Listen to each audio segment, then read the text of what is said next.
So, hi everyone, this is Shrestha and I welcome you all in our lovely platform PWIT Jam and CSI Unnet. तो जैसा कि आपको पता है हमारा ऑर्गेनोमेटालिक्स की सीरीज चल रही है। सर ऑलरेडी 7 लेक्चर्स ले चुके हैं। आज सर लेके आए हैं लेक्चर नंबर 8 और आज हमारा लेक्चर काफ़ी ज़्यादा इंटरेस्टिंग होने वाला है क्योंकि हम लोग डील करने वाले हैं, आप मेरे पीछे देख सकते हैं, रिएक्शन मैकेनिज्म से। हाँ बच्चों, हम लोग आज डील करेंगे, हमारा टारगेट रहने वाला है basically reactions type of metal carbonyls. हम लोगों ने पीछे मेटल कार्बोनिल्स की स्टडी करी थी ना, तो आज हम लोग पढ़ने वाले हैं रिएक्शन टाइप्स। ठीक है, फिर उससे रिलेटेड हम लोग एग्जांपल्स एंड पीवाईक्यूज सॉल्व करेंगे। ठीक है, टाइप्स ऑफ रिएक्शन मैकेनिज्म में हम लोग बेसिकली यहाँ पे दो टाइप्स ऑफ रिएक्शन मैकेनिज्म पढ़ेंगे।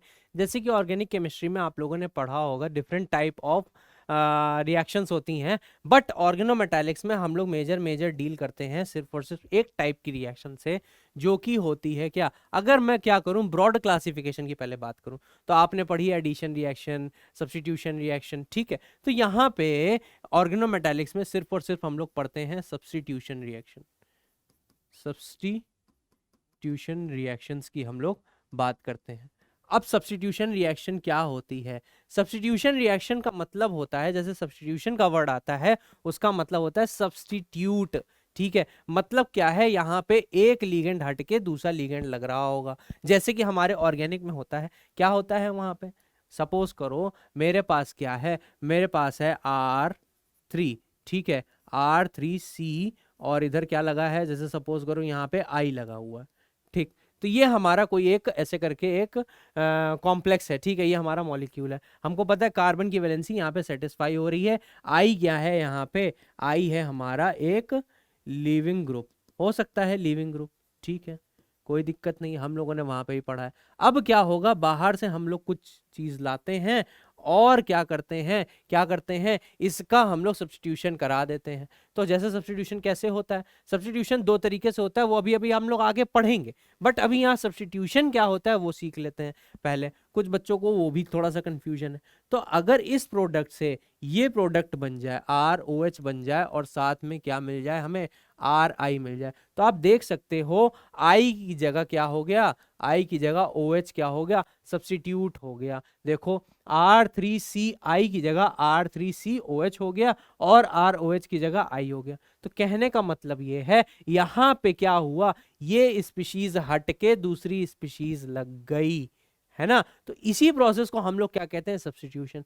अब सब्स्टिट्यूशन हम ऑर्गेनिक में जैसे दो तरीके से पढ़ते हैं, आपको पता है दोनों ही तरीके आपको पता है क्या। एक होता है SN1 मैकेनिज्म, एक होता है SN1 मैकेनिज्म, दूसरा होता है SN2 मैकेनिज्म। अब ऐसा क्यों होता है, ये चीज आप लोग ऑर्गेनिक में सीखे हुए हैं। ठीक है, क्योंकि यहाँ पे क्या है, ये यूनिमोलिकुलर रिएक्शन है और ये बायोमोलिकुलर। अब ऐसा क्यों होता है, ये बात भी आपको पता है। SN1 में क्या होता है, कौन सी रिएक्शन, हम लोग कार्बोकेटाइन की स्टेबिलिटी देखते थे ना, और हम लोग यहाँ पे क्या देखते थे, SN1 में लीविंग एबिलिटी देखते थे, किसकी, हमारा जो लीविंग ग्रुप था उसकी लीविंग एबिलिटी देखते थे। ये सब पुरानी बातें हो गई। ठीक है, हम लोग पढ़ रहे हैं ऑर्गेनोमेटालिक्स। तो ऑर्गेनोमेटालिक्स में ऐसा क्या होता है, तो वहां जाने से पहले हम लोग SN1 की बात करते हैं। तो SN1 में हम लोग क्या पढ़ रहे थे, SN1 में हम लोगों ने ऑर्गेनिक में सीखा है, जैसे सपोज करो अगर हम यही वाला स्पीशीज ले लें R3CI। ठीक है, तो पहला स्टेप क्या होता था SN1 का, पहला स्टेप ये होता था क्या, removal of leaving group. Leaving group जब हमारा क्या करता था, बाहर चला जाता था, ये I- के फॉर्म में जाएगा, कुछ भी है, ये मैं एक अभी बेसिक इंट्रोडक्शन बता रहा हूं। हमारा क्या, एक कार्बोकेटाइन जनरेट होता था R3C ऐसे करके। ठीक, फिर उसके बाद क्या होता था, बाहर से एक न्यूक्लियोफाइल आता था जो कि क्या करता था, इस पे रिएक्ट कर जाता था, मतलब इस पे अटैक कर देता था और क्या बना देता था, हमारा फाइनल प्रोडक्ट। ठीक है, ये हमारा एक फाइनल प्रोडक्ट बना देता था। ये किस में आता था, SN1 में आता था, जिसमें हमको ये पता हो रहा था कि यहाँ पे क्या होता है, पहले लीविंग ग्रुप लीव करता है। ठीक है, फिर उसके बाद क्या होता है, फिर उसके बाद हमारा न्यूक्लियोफाइल अटैक करता है और साथ में हमारा क्या हो जाता है, प्रोडक्ट बन जाता है। ठीक, ये बात SN1 की थी। SN2 की बात क्या होती थी, SN2 में हमारा केस होता था R3C, फिर उसके बाद यहाँ पे क्या लगा होता था, यहाँ पे जैसे आई लगा है। तो अब की बार क्या करता है, पहले हमारा न्यूक्लियोफाइल अटैक करता है, पहले हमारा न्यूक्लियोफाइल अटैक कर रहा होता है। जब न्यूक्लियोफाइल अटैक कर रहा होता है तो क्या होता है, इधर से ये वाला बॉन्ड ऐसे बन रहा होता है और ये वाला बॉन्ड क्या हो रहा होता है, टूट रहा होता है।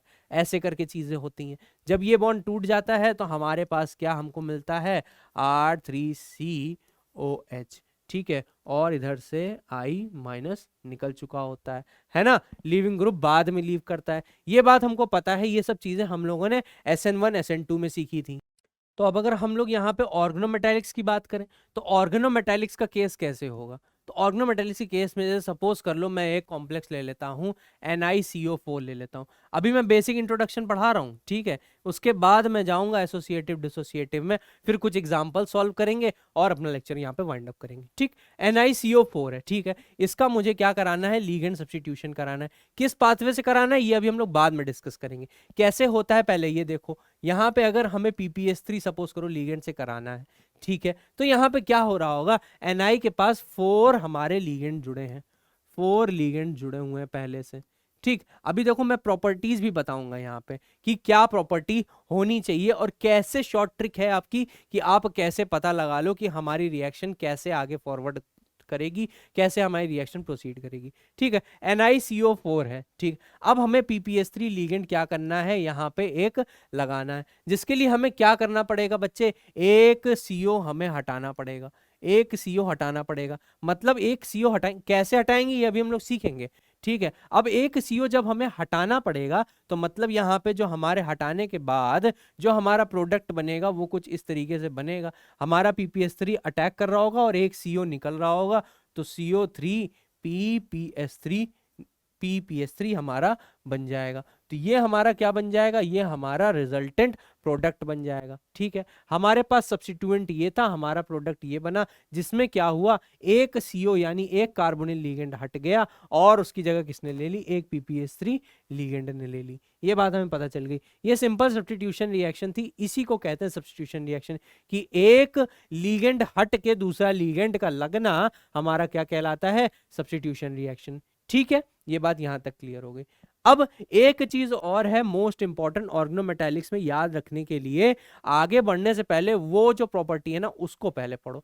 जो हमारी सब्स्टिट्यूशन रिएक्शंस इन ऑर्गेनोमेटालिक्स होती है ना, उसमें क्या होता है, इलेक्ट्रॉन कंजर्व रहते हैं। मतलब कहने का क्या है कि इलेक्ट्रॉन काउंट चेंज नहीं होता है। अगर हमारा जो सबस्ट्रेट है उसका इलेक्ट्रॉन काउंट 18 आ रहा है तो हमारा जो प्रोडक्ट बनेगा फाइनल उसका भी इलेक्ट्रॉन काउंट क्या होना चाहिए, 18 होना चाहिए। भले ही बीच में कोई और स्टेप्स हो रहा, यहाँ पे स्टेप तो नहीं हुए, भले ही बीच में 3-4 स्टेप से रिएक्शन जा रही हो, कोई और सब्स्टिट्यूएंट बन रहा हो, इंटरमीडिएट बन रहा हो, उससे हमें मतलब नहीं है। हमारा सबस्ट्रेट और हमारा प्रोडक्ट, यहाँ पे मैं लाइन लिख देता हूं, substrate and product will have same electron count, same electron count होना चाहिए हमेशा। हाँ देख लो, चाहे इसमें तुम ऐड करके देख लो, कोई दिक्कत नहीं है। NiCO4 में ऐड करो, NiCO4 में इलेक्ट्रॉन काउंट करो। Ni में क्या होता है देखो, 10 होता है, प्लस यहाँ पे एक CO कितना देता है, 2 लिगेंड देता है, ठीक, 2 इलेक्ट्रॉन देता है एक CO लिगेंड, तो यहाँ पे कितना हो जाएगा, 8, तो मतलब टोटल 18 इलेक्ट्रॉन स्पीशीज है ये। ठीक है, अब अगर यहाँ की बात करें तो ये भी होगा भाई, Ni क्या है, Ni हमारा 10 देगा, प्लस CO कितने हैं, 3 है, एक 3 कितने एक CO कितने इलेक्ट्रॉन देता है, 2 इलेक्ट्रॉन, तो 3 कितने देंगे, 6 देंगे, प्लस PPS3 यहाँ पे P अपने 3 बॉन्ड PS3 के साथ बना चुका है, तो अब गियर क्या दे रहा होगा, लोन पेयर से डोनेशन कर रहा होगा, तो ये 2 इलेक्ट्रॉन ये देगा, तो टोटल कितना हो गया, 18 इलेक्ट्रॉन। तो कहने का मतलब ये है, जितना इलेक्ट्रॉन काउंट सबस्ट्रेट का होता है उतना ही इलेक्ट्रॉन काउंट हमारे प्रोडक्ट का होता है। ये जो है ना प्रॉपर्टी, ये ऑर्गेनोमेटालिक सब्स्टिट्यूशन रिएक्शन की मेन प्रॉपर्टी है, ये मेन प्रॉपर्टी है। आगे जैसे जैसे हम लोग सीखते जाएंगे, भले ही क्या होगा, भले ही यहाँ पे बातें होंगी हमारी क्या, एक से ज्यादा स्टेप्स की, लेकिन जो प्रोडक्ट है और जो सबस्ट्रेट है वो same number of electron bear करेंगे। ठीक, ये बात हमें क्लियर हो गई। अब हम लोग आगे बढ़ते हैं। पहले आगे बढ़ने से पहले भी मैं यहाँ पे लिख देता हूँ कि यहाँ पे हम लोग दो तरीके की रिएक्शंस पढ़ेंगे, सब्स्टिट्यूशन रिएक्शंस पढ़ेंगे। बहुत इजी है, बहुत ज़्यादा कॉम्प्लिकेट करने की ज़रूरत नहीं है। जैसे आप ऑर्गेनिक में पढ़ते आ रहे हो, जीओसी में आपने पढ़ा है, रिएक्शन मैकेनिज्म में आपने पढ़ा है, वही चीज़ें होती हैं यहाँ पे भी। बस ये है कि वहाँ पे हम लोग मेजरली एक छोटे मॉलिक्यूल की बात करते हैं और यहाँ हम लोग ऑर्गेनोमेटालिक कॉम्प्लेक्सेस की बात करते हैं। ठीक है, तो यहाँ पे दो तरीके की रिएक्शन आने वाली हैं। क्या? पहली आएगी डिसोसिएटिव, पहली आएगी डिसोसिएटिव टाइप, दूसरी आएगी एसोसिएटिव टाइप, दूसरी आएगी एसोसिएटिव टाइप। ठीक, तो अब ये जो टाइप्स हैं, अगर इसको मैं ऑर्गेनिक से क्या करना चाहूं, अपने मैच करना चाहूं, जैसे कि मैंने जब वो पढ़ाया था आपको, स्ट्रक्चर डिटर्मिनेशन पढ़ाया था, तो भले ही उसमें ऑर्गेनिक वाला पार्ट जैसे बोरेन और कार्बोरेन यहाँ नहीं पढ़ाने लायक था, बट फिर भी मैंने डिस्कस किया हाथ के हाथ। वही चीज यहाँ पे भी है, डिसोसिएटिव टाइप अलग से पढ़ाना है, एसोसिएटिव टाइप अलग से पढ़ाना है। लेकिन अगर मैं इसको क्या करूं, इसको मैं ऑर्गेनिक के साथ आपके क्या कर दूं, रिलेट कर दूं ऑर्गेनिक केमिस्ट्री के साथ ऑर्गेनोमेटालिक्स को, तो आपके लिए सिंप्लीफाई हो जाएंगी चीजें। तो डिसोसिएटिव मैकेनिज्म किसके जैसा होता है? डिसोसिएटिव मैकेनिज्म हमारे SN1 टाइप होता है और एसोसिएटिव मैकेनिज्म हमारे SN2 टाइप होता है। ये चीज पहले नोट कर लो। यहाँ पे मैंने क्या लिखा है? मैंने ये लिखा है कि डिसोसिएटिव टाइप SN1 टाइप होता है। हमको पता है यहाँ पे क्या हो रहा होगा, इस तरीके से रिएक्शन हो रही होगी कि हमारा जो क्या है, हमारा जो सबस्ट्रेट है उससे हमारा लीगेंड निकल रहा होगा, फिर बाहर से न्यूक्लियोफाइल या दूसरा लीगेंड आएगा, ऑर्गेनोमेटालिक्स के टर्म में दूसरा लीगेंड आएगा और हमारा प्रोडक्ट बना देगा उसके साथ जुड़ के। तो ये क्या हो गई? SN1 टाइप की हो गई, जिसमें हमारा पहले लीगेंड निकलेगा। पहले चीजें समझो स्टेप बाय स्टेप, एग्जाम्पल जैसे ही आएंगे सब चीजें क्लियर हो जाएंगी। ठीक है, ये बात हो गई। SN2 में क्या था? पहले हमारा दूसरा लीगेंड आके जुड़ जाएगा, दूसरा लीगेंड आके जुड़ जाएगा और क्या होगा, फिर उसके बाद जो हमारा पहले से जुड़ा हुआ लीगेंड था उसका डिसोसिएशन होगा, वो बाहर निकल के जाएगा। तो यहाँ पे आप देख सकते हो डिसोसिएटिव SN1 को क्यों बोला गया, क्योंकि यहाँ पे सबस्ट्रेट के अंदर जो पहले से हमारे पास लीगेंड मौजूद था वो डिसोसिएट कर रहा था, वो निकल के जा रहा था, बॉन्ड तोड़ के जा रहा था। इसको अपनी लैंग्वेज में जैसे लिखना अपनी कॉपी में लिख लो। ठीक है, ये बात समझ में आ गई। अब एसोसिएटिव क्यों है? क्योंकि अभी तो उसके पास खुद के लीगेंड थे ही थे, बाहर से भी लीगेंड एसोसिएट कर रहे हैं आके, बाहर के भी लीगेंड, दूसरे अदर लीगेंड्स भी क्या कर रहे हैं आके, उससे बॉन्ड फॉर्म कर रहे हैं। फिर उसके बाद इलेक्ट्रॉनिक काउंट मेंटेन करने के लिए पुराने वाले जो लीगेंड है उनमें से कोई एक लीगेंड बाहर निकल जाएगा, तो इलेक्ट्रॉन काउंट मेंटेन हो जाएगा सबस्ट्रेट और प्रोडक्ट का। ठीक है, ये बात समझ में आएगी। यही बस एक प्रोसेस होता है, यही पूरे आइडियोलॉजी होती है, यही पूरे पीछे की कहानी होती है, यही पूरे पीछे की थ्योरी होती है ऑर्गेनोमेटालिक्स रिएक्शंस की। अब ठीक है, आगे बढ़ते हैं। तो यहां पे मैंने क्या बताया आपको, डिसोसिएटिव SN1 टाइप होती है, एसोसिएटिव SN2 टाइप होती है। इसको पहले नोट कर लो। तो अगर मैं बात करूं डिसोसिएटिव, डिसोसिएटिव ठीक है, एंड एसोसिएटिव की, एसोसिएटिव ठीक, तो पहले तो हमको ये पता चल गया एसोसिएटिव किस टाइप की होती है, हमारे SN2 टाइप की होती है, और डिसोसिएटिव हमारी किस टाइप की होती है, SN1 टाइप की होती है। ठीक, ये बात तो हमने पहले क्लियर कर ली। अब अगर मैं क्या करूं, इसको ऑर्गेनोमेटालिक्स के टर्म्स में लिखूं, मतलब हमारे जैसे लीगेंड्स कॉम्प्लेक्स बनाते हैं ना, तो उस फॉर्म में लिखूं, तो उस फॉर्म में कैसे होगा? जैसे हमारे पास क्या प्रेजेंट होगा, हमारे पास मेटल प्रेजेंट होगा, मेटल प्रेजेंट होगा और उससे क्या n नंबर ऑफ लीगेंड्स जुड़े हुए हैं। ठीक है, ये बात हो गई। और साथ में सपोज करो एक CO यानी कार्बोनिल लीगेंड ऐसे करके यहाँ पे जुड़ा हुआ है। ठीक, अब हमें क्या करवाना है, डिसोसिएटिव मैकेनिज्म करवाना है। तो डिसोसिएटिव मैकेनिज्म में पहला प्रोसेस क्या होगा, एक लीगेंड निकल के जाएगा, एक लीगेंड निकल के जा रहा होगा हमारे सबस्ट्रेट से। तो यहाँ पे वो लीगेंड यहाँ पे क्या है, मैं मान लूं कार्बोनिल लीगेंड जा रहा है। तो जब अगर कार्बोनिल लीगेंड यहाँ से निकल जाएगा तो हमारे पास क्या बनेगा कॉम्प्लेक्स, हमारे पास LM कॉम्प्लेक्स बन रहा होगा। भले ही इसका इलेक्ट्रॉन काउंट अलग हो, क्योंकि मैंने यहाँ पे L क्यों ले रखा है, क्योंकि लीगेंड कुछ भी हो सकता है, उसी बेसिस में उसके क्या होंगे, इलेक्ट्रॉन काउंट होंगे। ठीक है, तो अभी जनरल रिप्रेजेंटेशन मैंने n number of L ligands लिख लिया। ठीक, LN MCO। ठीक, अब अगर CO यहां से डिसोसिएट कर गया, एक लीगेंड यहां से डिसोसिएट कर गया, तो इसका मतलब क्या है, यहां पे इसकी मोइटी खाली हो गई। मोइटी का मतलब क्या है, CO लीगेंड यहां पे एक जगह छोड़ के गया, और हमको पता है CO लीगेंड हमारा कितने इलेक्ट्रॉन डोनेट करता है, 2 इलेक्ट्रॉन डोनेट कर रहा था। मतलब अब यहां पे कुछ भी XYZ हमारे पास रहा होगा इलेक्ट्रॉनिक टोटल नंबर, ठीक है, हमें उससे कोई मतलब नहीं है टोटल इलेक्ट्रॉन काउंट कितना रहा है, हम यहाँ पे सिर्फ और सिर्फ बेसिक चीज समझ रहे हैं कि डिसोसिएटिव मैकेनिज्म होने कैसे वाला है। ठीक है, फिर एग्जांपल से हम लोग अच्छे से समझ लेंगे। तो यहाँ पे कहने का मतलब है कुछ भी x नंबर ऑफ इलेक्ट्रॉन रहे होंगे, बट हमको इतना पता है, हम लोग प्रीवियस क्लासेस में सीख के आए हैं कि जब एक कार्बोनिल जुड़ता है तो वो 2 इलेक्ट्रॉन डोनेट करता है। तो अगर हम कहें डिसोसिएटिव मैकेनिज्म दिखाना चाहते हैं तो हमने क्या करना पड़ेगा, पहले एक लिगेंड हटाना पड़ेगा। जब एक लिगेंड हटाना पड़ेगा तो हमने वो वाला लिगेंड कौन सा चुना, कार्बोनिल लिगेंड चुना। कार्बोनिल लिगेंड चुना मतलब क्या है, हमारे 2 इलेक्ट्रॉन की कमी आ गई उसमें। ठीक है, ये बात यहां तक हमें क्लियर हो गई।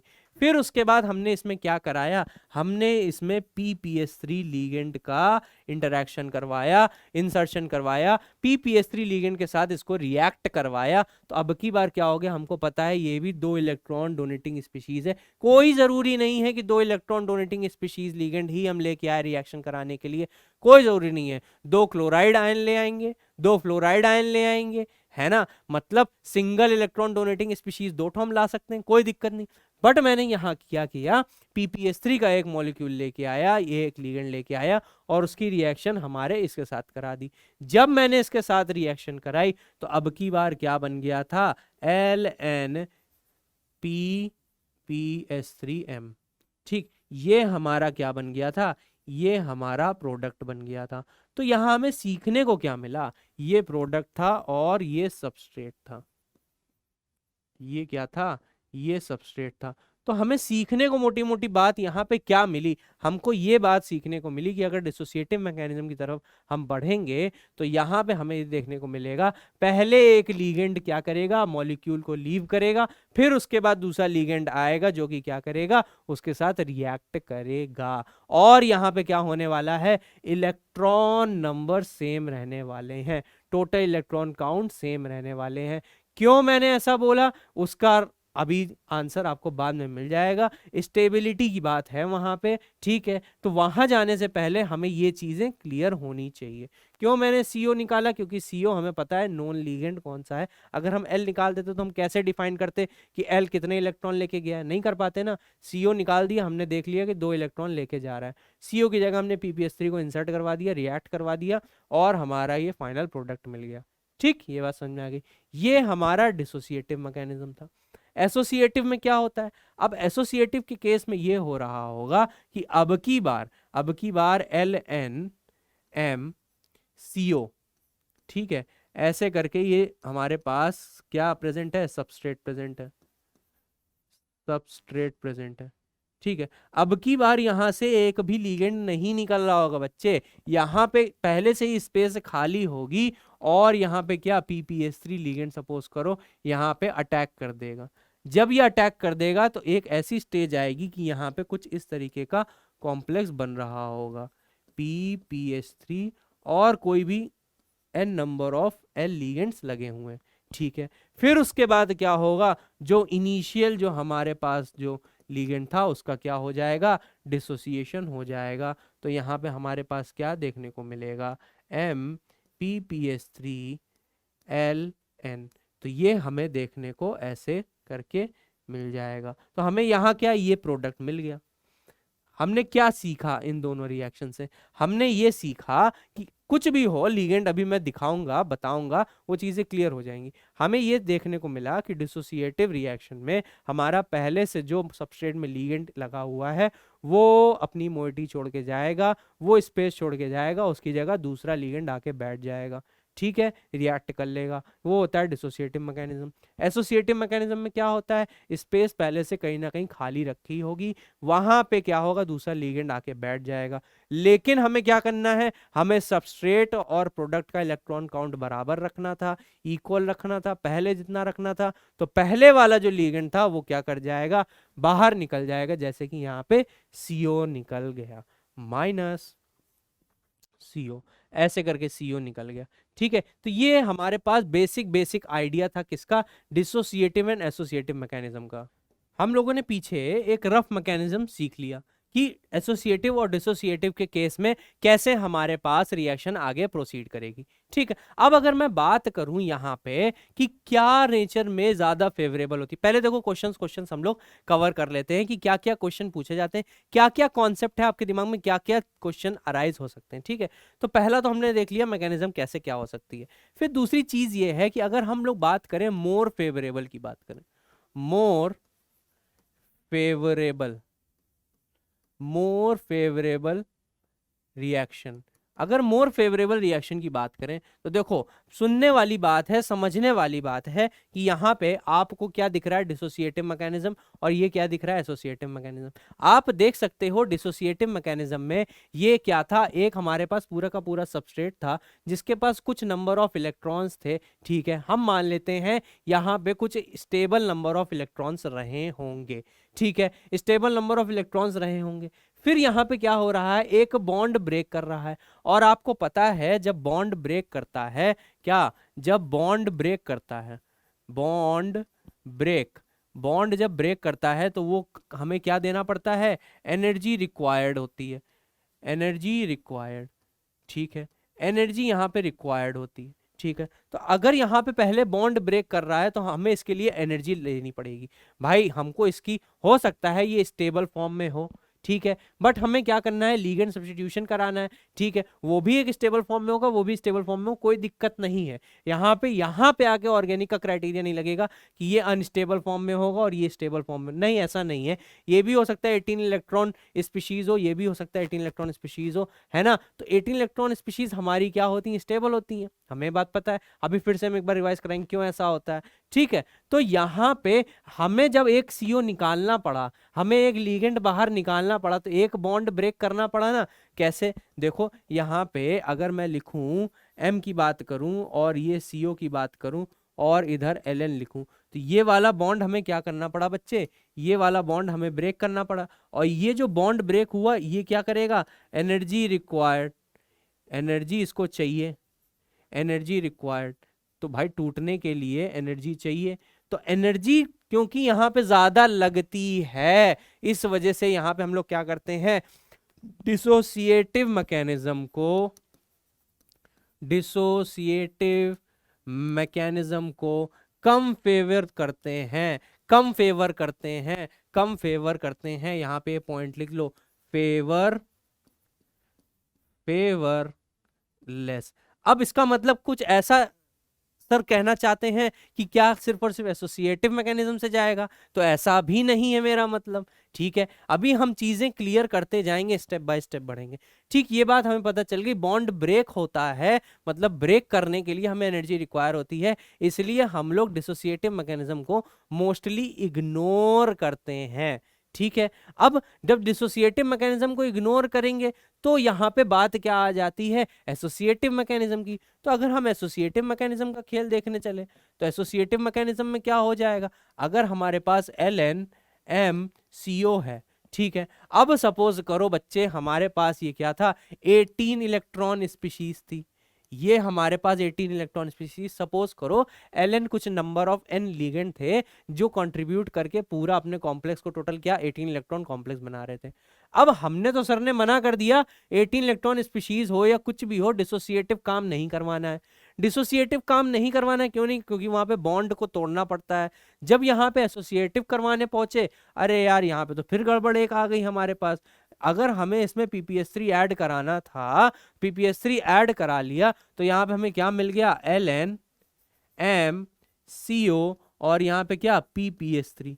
अरे अब की बार, क्योंकि हमको पता था अगर ये 18 इलेक्ट्रॉन स्पीशीज है, Ln कुछ भी हो हमें मतलब नहीं है, ये 18 इलेक्ट्रॉन स्पीशीज है, तो अगर इससे pps3 जुड़े, क्योंकि हमें पता है pps3 अपने लोन पे डोनेट करता है, 2 इलेक्ट्रॉन और डोनेट करेगा, तो ये क्या बन गई, ये हमारे 20 इलेक्ट्रॉन स्पीशीज बन गई। और जैसे ही ये 20 इलेक्ट्रॉन स्पीशीज में, भाई ये तो बहुत अनस्टेबल थी, ये बहुत अनस्टेबल थी, तो क्या ये चीज कभी बनेगी?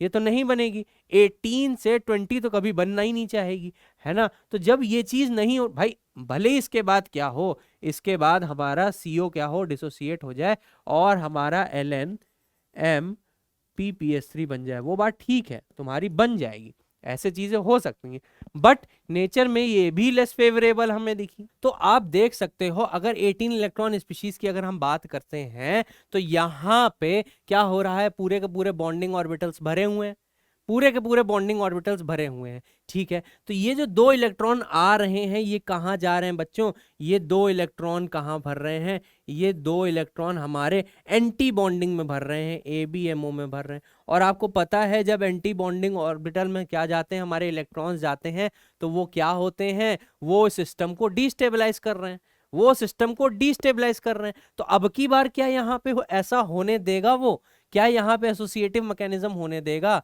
ये जो एसोसिएटिव मैकेनिज्म यहाँ पे जो मैंने दिखाई, भाई यहाँ पे मैंने मना कर दिया कि ये डिसोसिएटिव मैकेनिज्म नहीं जाती है, क्योंकि कम जाती है, लेस फेवरेबल होती है, बिकॉज वहां पे क्या होता है, बॉन्ड टूटते हैं जिसके लिए एनर्जी रिक्वायर्ड होती है। तो हमने क्या किया, ऐसा काम करवाया कि उसको हमने ऐड कराया। जब हमने इसको ऐड कराया तो हम देख रहे हैं 20 इलेक्ट्रॉनिक स्पीशीज बन रही है 18 से, और 18 तो हमारा बहुत ही स्टेबल कॉम्प्लेक्स होता है ना, सारे के सारे बॉन्डिंग मोलिकुलर ऑर्बिटल में इलेक्ट्रॉन पड़े रहते हैं। तो ये जो 2 इलेक्ट्रॉन जो एक्स्ट्रा आ रहे थे, ये एंटी बॉन्डिंग ऑर्बिटल में जा रहे थे, जो कि क्या कर रहे थे, सिस्टम को डिस्टेबलाइज कर रहे थे। तो इसका मतलब यहां पे ये भी नहीं फॉलो होगा।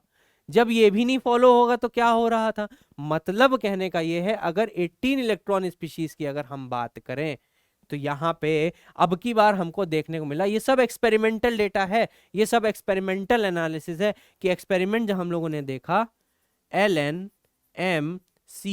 और अगर ये 18 इलेक्ट्रॉन स्पीशीज था, ये तो मैंने ऊपर जनरल बताया था कि डिसोसिएटिव क्यों लेस फेवर होती है। फिर हम लोगों ने देखा अगर 18 इलेक्ट्रॉन स्पीशीज मिली, उसमें अगर एसोसिएटिव करा के देखो, क्योंकि सर ने बोला डिसोसिएटिव मत कराना, तो सर हमने पहले एसोसिएटिव कराई, ठीक है, तो एसोसिएटिव कराई तो भाई यहाँ पे 20 इलेक्ट्रॉन स्पीशीज बन गई, जो कि क्या थी, वो भी अनस्टेबल थी। जब ये अनस्टेबल थी तो हमने क्या किया, अब की बार डिसोसिएटिव कराने को सोचा, तो यहाँ पे क्या हो गई, इस टाइप की रिएक्शन हो गई। पहले हमारा एक CO लिगेंड निकल गया बाहर, फिर उसके बाद क्या हुआ, जब CO लिगेंड निकल गया तो यहाँ पे क्या बन गया, यहाँ पे हमारे पास LNM बन गया, और LNM बन गया, लिगेंड कुछ भी हो कोई मतलब नहीं है, ठीक है, LNM बन गया। फिर उसके बाद हमने इसमें क्या किया, प्लस PPS3 कराया। कोई जरूरी नहीं है PPS3 कराना, मैं क्यों ले रहा हूँ PPS3 बार बार, क्योंकि अगर CO हटा रहा हूँ, 2 इलेक्ट्रॉन हटा रहा हूँ, तो 2 इलेक्ट्रॉन देने वाला ही कुछ लगा रहा हूँ। तो यहाँ पे क्या बन गया, LNM क्या, PPS3। तो यहाँ पे क्या, हमें 18 इलेक्ट्रॉन स्पीशीज वापस से मिल गई। और क्या हुआ, हमारा यहाँ पे बॉन्ड तो ब्रेक हुआ था, बट लेकिन ये ऐसे ही फॉलो होगा। क्यों ऐसे फॉलो होगा, क्योंकि अब की बार जो इलेक्ट्रॉन थे ना भाई, ये भले ही 16 इलेक्ट्रॉन स्पीशीज है, ये हमारी 16 इलेक्ट्रॉन स्पीशीज है, लेकिन इसमें क्या है, एंटी बॉन्डिंग में तो नहीं इलेक्ट्रॉन जा रहे हैं, कम से कम इसमें तो एंटी बॉन्डिंग में चले जा रहे थे ना। मतलब बात समझ रहे हो, मतलब मेरा ये कहने का है कि भले ही यहाँ पे बॉन्ड टूट रहा है, बॉन्ड भले यहाँ टूट रहा है, 18 से 16 इलेक्ट्रॉन स्पीशीज बन रही है, बट बच्चों यहाँ पे कम से कम एंटी बॉन्डिंग में तो नहीं इलेक्ट्रॉन जा रहे हैं जैसे यहाँ जा रहे थे।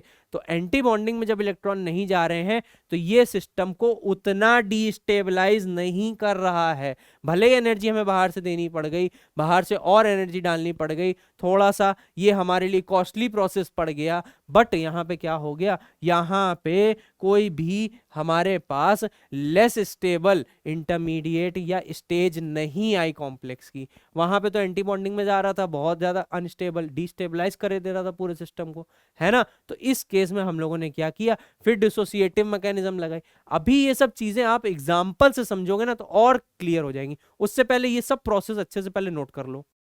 तो हमको मोर और लेस ये बात समझ में आ गई कि हम क्या करेंगे। हम भले ही यहाँ पे क्या करना पड़ रहा है, हमें बॉन्ड को ब्रेक करना पड़ रहा है, बट लेकिन हम लोग डिसोसिएटिव मैकेनिज्म करा सकते हैं 18 इलेक्ट्रॉन कॉम्प्लेक्सेस में, ठीक है, ये बात हमें समझ में आ गई। तो अगर हम यहाँ पे आगे बढ़ते हैं और एक क्राइटेरिया और बताते हैं, एक चीज और बताते हैं, जैसे सपोज करो हमारे पास एक एग्जाम्पल है किसका, NiCO4 का एग्जाम्पल ले लेते हैं, NiCO4 का एग्जाम्पल ले लेते हैं, और इसको हमें क्या करना है, इसको हमें ppS3 लिगेंड से क्या करवाना है, इसको हमें ppS3 लिगेंड से सब्स्टिट्यूट कराना है। क्या ये 18 इलेक्ट्रॉन स्पीशीज है, आइए देखते हैं, बिल्कुल 18 इलेक्ट्रॉन स्पीशीज होगी।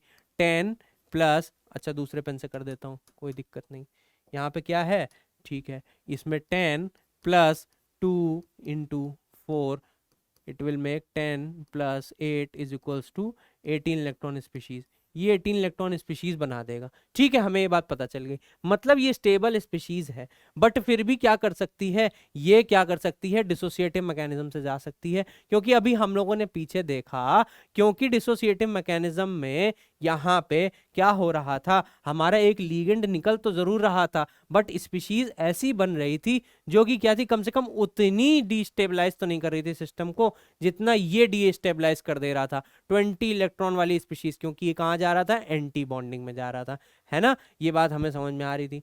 तो यहाँ पे क्या होगा, अगर हम पहले स्टेप की बात करें, अगर हम पहले स्टेप की बात करें तो ये कुछ इस तरीके से होगा, NiCO CO CO CO, ठीक है, ये 4 बॉन्ड होंगे NiCO के, ठीक, हमें ये बात समझ में आती है। अब हमें ये बात जब समझ में आ गई कि अच्छा, अब आप बच्चे कहोगे सर ये टेट्राहेड्रल होता है, स्क्वायर प्लानर होता है, वो मतलब नहीं है हमारा, वो कोऑर्डिनेशन की बात है, हम उसकी बात नहीं कर रहे हैं, हम यहाँ पे बात सिर्फ और सिर्फ अभी ये सीख रहे हैं कि मेटल हमारा कार्बोनिल के साथ क्या कर रहा है, बॉन्ड बना रहा है। और यहाँ पे एक टर्मिनोलॉजी आती है क्या, रेट कांस्टेंट की, कि रेट कांस्टेंट क्या कैसे होगा, रेट कांस्टेंट कहाँ पे यूज आने वाला है नेक्स्ट क्वेश्चन में। अभी ये तो एग्जांपल है, मैं ऐसे कॉन्सेप्ट समझाऊंगा, एक क्वेश्चन आएगा एग्जामिनेशन और उसमें स्टीरियो केमिस्ट्री पूछेगा, तो उससे रिलेटेड क्या कैसे कॉन्सेप्ट बनेगा, तो वो यहाँ पे क्लियर होने वाले हैं। अब हमें क्या समझ में आ रहा है, रेट कांस्टेंट की हम लोग बात देखने वाले हैं, डिसोसिएटिव मैकेनिज्म से कराएंगे, क्योंकि ये क्या है, 18 इलेक्ट्रॉन स्पीशीज है, मतलब सबसे पहला काम हमारा क्या होगा, एक CO लिगेंड क्या करेगा, हमारा डिसोसिएट करेगा, एक CO लिगेंड हमारा क्या करेगा, डिसोसिएट करेगा। जब एक CO लिगेंड हमारा डिसोसिएट करेगा, मतलब ये वाला CO शायद डिसोसिएट कर जाएगा, कोई भी CO लिगेंड डिसोसिएट करा दो, तो क्या बनेगा, Na, फिर उसके बाद CO CO और CO, ये बात हमें समझ में आ गई। और यहाँ पे क्या लग जाएगा, अब की बार यहाँ पे ppS3 आके अटैक कर देगा, यहाँ पे ppS3 लग जाएगा, यहाँ पे जब ppS3 लग जाएगा तो यहाँ पे क्या बन जाएगा, NiCO CO CO और ppS3, ठीक, ये बात हमें समझ में आ गई। अब हमें ये नजर आ रहा है कि 18 इलेक्ट्रॉन स्पीशीज थी और हमें फाइनली 18 इलेक्ट्रॉन स्पीशीज भी मिल गई, ठीक, ये बात हमें यहां तक समझ में आ गई। ठीक है, इस रिएक्शन को करने में कुछ के रेट कांस्टेंट लग रहा होगा, ठीक है, कुछ के रेट कांस्टेंट लग रहा होगा। अगर मैं इसको डायरेक्ट लिखूं और मैं यहाँ पे क्या लिख दूं, मैं अब की बार क्या कर दूं, यहाँ पे लिख दूं कि हमारे पास 3 ppS3 हैं। समझ में आ रही चीजें, क्या किया देखो, मैंने पहले डिसोसिएटिव रिएक्शन दिखाई आपको कि हमारे पास NiCO4 कॉम्प्लेक्स था, उसमें हमारा क्या, एक CO बाहर गया, डिसोसिएट किया, तो उसमें 2 इलेक्ट्रॉन की कमी आई, उसकी कमी किसने पूरी कर दी, ppS3 लिगेंड ने, और ये हमारे पास फिर से 18 इलेक्ट्रॉन स्पीशीज स्टेबल प्रोडक्ट बन गया। ठीक है, लेकिन अब की बार मैंने क्वेश्चन चेंज कर दिया और आगे लिख दिया क्या, 3 ppS3, चलो अच्छा यहाँ पे ना लिख के मैं ऐसे लिख देता हूं, NiCO4 और ये क्या 3 ppS3 की बात करूं, 3 ppS3, तो हमें बताना है यहाँ पे रेट कांस्टेंट की। अब हम बात करेंगे तो हमको पता है पहले स्टेप में क्या होगा, पहले स्टेप में NiCO4 ऐसे करके है ना, तो ये ऐसे करके क्या ppS3, एक ppS3 जुड़ रहा होगा और एक CO निकल रहा होगा, ये बात हमें पता है। तो हमारे पास कॉम्प्लेक्स क्या बन जाएगा, हमारे पास कॉम्प्लेक्स बन रहा होगा Ni, अब यहाँ पे हम लिख देते हैं CO2 लिख देते हैं, कोई दिक्कत नहीं है, CO और 2, और एक यहाँ पे मैं ppS3 लिख देता हूँ ऐसे, और एक मैं यहाँ पे CO ऐसे करके लिगेंड लिख देता हूँ। ठीक है, ये बात हमको पता है। ठीक, अब मैं इसको क्या करूं, अगर मैं इसको खोल के लिखूं और इसको मैं क्या कर दूं, K1 लिख दूं, रेट K1 रेट लिख दूं, तो यहाँ पे हम लोग क्या इन्फ्रेंस निकाल सकते हैं, यहाँ पे हम लोग ये इन्फ्रेंस निकाल सकते हैं कि हमारे पास यहाँ पे, क्योंकि यहाँ पे 3 ppS3 जुड़ेंगे तो यहाँ पे 3 रिएक्शन होंगी, K1 K2 और K3 सबसे कम। ऐसा क्यों होने वाला है, ये ट्रेंड क्यों आने वाला है, आइए हम लोग जानते हैं। मतलब ये वाली रिएक्शन, मतलब पहला कार्बोनिल निकलना और पहला ppS3 जुड़ना सबसे इजी कैसे होने वाला है, तो आइए पहले इसको सीखते हैं। ठीक है, क्या मैंने ले लिया, मैंने ले लिया NiCO4 ले लिया, और इसके साथ मैंने क्या किया, एक ppS3 का रिएक्शन कराई। तो हमको पता है यहाँ पे क्या होगा, एक CO निकल जाएगा और हमारे पास क्या कॉम्प्लेक्स बनेगा, Ni, कितने, 3 CO हैं, एक CO को, एक पहले ppS3 ऐड हो गया यहाँ पे हमारा। ठीक, एक CO को मैं ऐसे लिख देता हूं खोल के, ऐसे करके, और ये बाकी के 2 CO ऐसे करके मैं लगा देता हूं। ये बात मुझे समझ में आ रही है, 3 CO लगे हैं, हमारा 18 इलेक्ट्रॉन कॉम्प्लेक्स बना है, इसके रिगार्डिंग हमारा क्या होने वाला है, K1 रेट कांस्टेंट होने वाला है। ठीक है, ठीक है, यहां तक हो गया। अब हम क्या करने जा रहे हैं, ये रिएक्शन अच्छे से हो गई। अब हमने क्या किया, इस मॉलिक्यूल को लिया, कौन सा, Ni को और ppS3 को लिया, और इधर C, ट्रिपल बॉन्ड C, और इधर CO का होल ट्वाइस। ठीक है, ये बात हमें समझ में आ रही। हमको पता है, अभी हम पीछे सीख के आए हैं क्या, बैक बॉन्डिंग का काम। तो बैक बॉन्डिंग हमको पता है, इसके पास क्या होते हैं, लोन पेयर होते हैं, इलेक्ट्रॉन डेंसिटी होती है, जो कि क्या करेगा, वो यहाँ पे अपने भेजेगा। मतलब मेटल के ऊपर क्या होगा, मेटल के ऊपर इलेक्ट्रॉन डेंसिटी क्या कर रही होगी, बढ़ रही होगी। जब ये बढ़ रही होगी तो ये कहां पे दे रहा होगा बच्चे, ये यहाँ पे बैक बॉन्डिंग कर रहा होगा, बैक बॉन्डिंग इंक्रीज कर रही होगी, और बैक बॉन्डिंग इंक्रीज कर रही होगी तो NiC के बीच का, मतलब मेटल कार्बन का जो बॉन्ड है वो क्या हो रहा होगा, स्ट्रॉन्ग हो रहा होगा।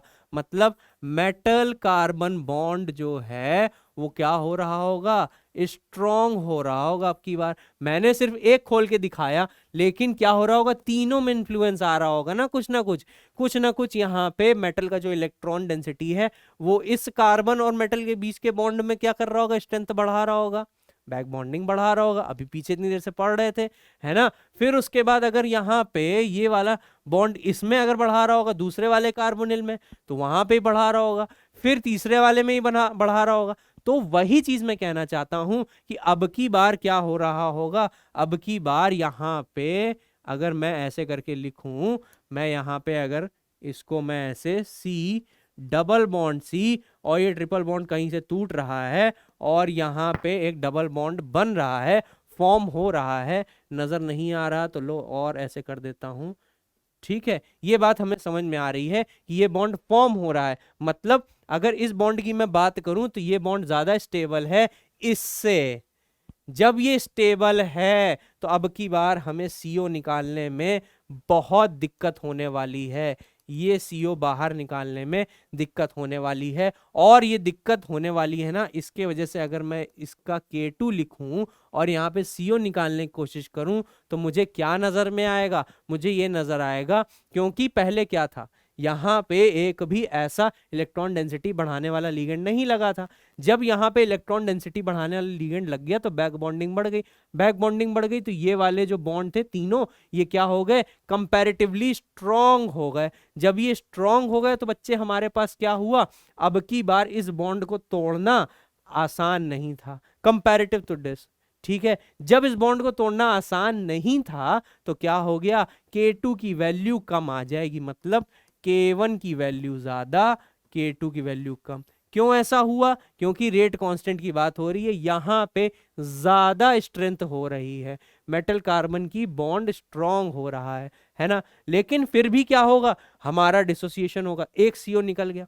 अब जब CO निकल गया तो हमारे पास प्रोडक्ट यहाँ पे क्या बनेगा, सेकेंड स्टेप में Ni, ऊपर क्या लगा है, ppS3 लगा है, और अब की बार डिसोसिएट होके क्या, यहाँ पे भी ppS3 आ गया भाई, यहाँ पे भी ppS3 आ गया, और अब की बार क्या है, यहाँ पे CO लगा है और यहाँ पे CO लगा है। ठीक है, ये बात हमें समझ में आ रही है। अभी 2 CO और लगे, बट अब की बार यहाँ पे भी क्या हो रहा होगा, इसको ही मैं खोल के लिख देता हूं तो चीजें और क्लियर हो जाएंगी। क्या, यहाँ पे कार्बन, यहाँ पे कार्बन, और इनके बीच में क्या है, triple bond O, triple bond हो। अब की बार क्या हो रहा होगा, ये वाली इलेक्ट्रॉन डेंसिटी इधर से भी आ रही है भाई, यहाँ पे भी जो इलेक्ट्रॉन डेंसिटी है वो भी ऐसे आ रही है, और ये वाली इलेक्ट्रॉन डेंसिटी वो भी आ रही है। तो अभी तक तो क्या हो रहा था, एक pps3 की इलेक्ट्रॉन डेंसिटी आ रही थी जो कि इलेक्ट्रॉन डेंसिटी मेटल के ऊपर बढ़ा रही थी। अब की बार 2 pps3 की इलेक्ट्रॉन डेंसिटी आ रही है, और वो क्या कर रही है, वो क्या कर रही है, इसकी इलेक्ट्रॉन डेंसिटी और ज्यादा बढ़ा रही है। यहाँ पे इलेक्ट्रॉन डेंसिटी थोड़ी बढ़ी, यहाँ पे इलेक्ट्रॉन डेंसिटी ज्यादा बढ़ जाएगी मेटल के ऊपर, और अब की बार जब इलेक्ट्रॉन डेंसिटी और ज्यादा बढ़ जाएगी तो क्या होगा, metal carbon back bonding start हो जाएगी। और यहाँ पे अब की बार अगर मैं यहाँ पे इसको यहाँ लिखूं, यहाँ पे मैं इसको यहाँ लिखूं, इसको थोड़ा सा छोटा कर दूं एरो को, ग्रीन पेन, ये इसको एरो को छोटा करके और येलो पेन से यहाँ पे लिख दूं, क्या बना है हमारा Ni, ऊपर क्या लगा है pps3, इधर क्या लगा है pps3। और अब की बार क्या बन रहा होगा, यहाँ पे भी बॉन्ड बन रहा होगा, यहाँ पे भी बॉन्ड बन रहा होगा, मतलब बॉन्ड की स्ट्रेंथ डबल तरीके से बढ़ रही होगी। हाँ, यहाँ पे भी CO और इधर भी CO, यहाँ पे जो बॉन्ड है वो डिसोसिएट हो रहा होगा, यहाँ का बॉन्ड बन रहा होगा, इधर का बॉन्ड ऐसे करके बन रहा होगा, इधर का बॉन्ड डिसोसिएट कर रहा होगा। तो अब की बार क्या हो गया बच्चे, अब की बार 2 pps3 का इन्फ्लुएंस था, 2 pps3 का इन्फ्लुएंस था, तो मतलब इस CO को हटाना और मुश्किल हो गया, NiCO का बॉन्ड और ज्यादा मुश्किल हो गया तोड़ना, है ना। तो NiCO का बॉन्ड और ज्यादा तोड़ना मुश्किल, बट टूटेगा तो है ही है, टूटेगा तो है ही, वो तो सत्य है। बट क्या है, ये रिएक्शन बहुत मुश्किल से होगी। मतलब अगर मैं बात करूं K3 की और यहाँ पे एक CO का डिसोसिएशन कराऊं इस CO का, तो क्या होगा, अब की बार K2 से भी छोटा होगा क्या, K3, हाँ K3 उससे भी छोटा होगा, और हमारा प्रोडक्ट क्या बन जाएगा, हमारा प्रोडक्ट हमें मिल जाएगा Ni, ये इसके बाद का प्रोडक्ट है, चलो यहाँ पे लिख देता हूं Ni, ठीक है। क्या ये वाला CO निकल रहा है, इधर pps3 लगा है, pps3 इधर pps3 लगा है, ठीक है, इधर हमारा CO लगा है, और इधर क्या लगा है pps3 लगा है। 18 इलेक्ट्रॉन ही हैं, काउंट कर सकते हो तुम, यहां से 10 11 12 13 14 15 16 17 18, 18 इलेक्ट्रॉन ही हैं। बट देखो क्या K3 अब की बार और कम हो जाएगा, क्योंकि बैक डोनेशन क्या हो रहा है, ज्यादा हो रहा है, बैक बॉन्डिंग और ज्यादा हो रही है। अब इसके बाद वाला केस, इसके बाद वाला केस तो और ही ज्यादा भयानक होगा।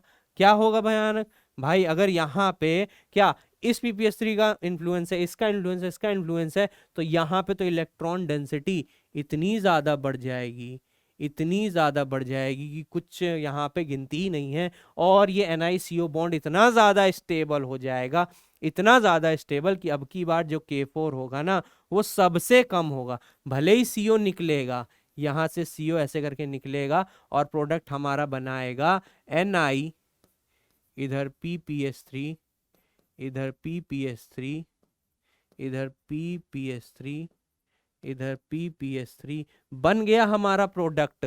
बट K3 K4 की अगर बात करें तो क्या होगा, K3 से भी छोटा होगा हमारा K4। तो ओवरऑल हमें क्या देखने को मिला, ओवरऑल हमें ये देखने को मिला कि अगर हम रेट कांस्टेंट्स की बात करते हैं, अगर हम रेट कांस्टेंट्स की बात करते हैं, रेट कांस्टेंट्स की, ये डिसोसिएटिव मैकेनिज्म चल रहा था, यही आता है स्टेप वाइज रेट कांस्टेंट, यही क्वेश्चंस बनते हैं। तो आपको बताना होता है ऐसा क्यों होता है, तो आपको ये चीज समझ में आ रही है ना क्यों ऐसा हुआ। ठीक है, एक बार अभी मैं रिपीट कर दूंगा, K1 सबसे ज्यादा, फिर उससे कम K2, फिर उससे कम K3, और K4 तो सबसे कम, क्योंकि वहां पे इतना ज्यादा मेटल और कार्बन के बीच का बॉन्ड इतना ज्यादा स्ट्रांग हो गया था कि अब की बार इस CO को हटाना नामुमकिन जैसा लग रहा था।